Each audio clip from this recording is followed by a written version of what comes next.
في زوايا إقليم شفشون المنكوب حيث تعانق الجبال السحاب لم يعد المطر بشيرا بالخير، بل صار صوتا للهدم ونذيرا للفاجعة. في دوار أولاسن التابع لجماعة أونان لم تسقط الجدران وحدها تحت وطأة سوء الأحوال الجوية، بل سقطت معها طمأنينة أزيد من 11 أسرة وجدت نفسها فجأة أمام ركام كان يسمى يوما بيتا.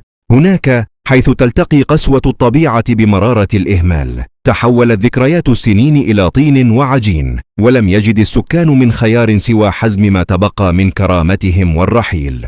رحيل لم يكن يوما ضمن الحسبان، هجرة نحو المجهول لا تحركها رغبة التغيير بل غريزة البقاء، والهروب من موت محقق يتربص تحت الأسقف المتهاوية.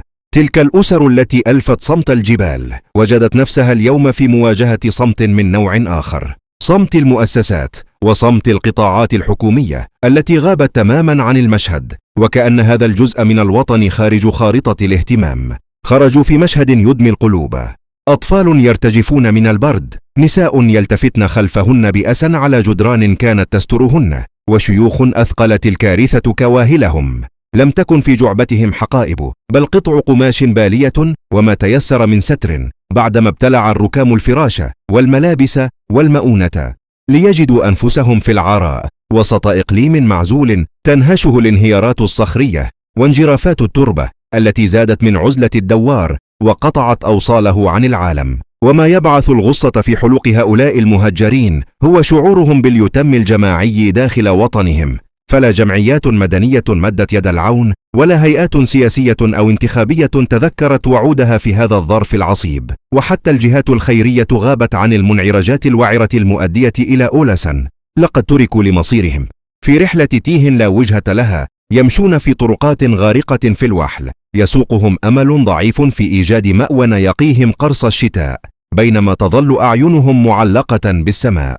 بعدما أدارت الأرض ومن عليها ظهورهم لهم مفوضين أمرهم لخالقهم في مأساة إنسانية تختصر واقع التهميش في أقصى تجلياته.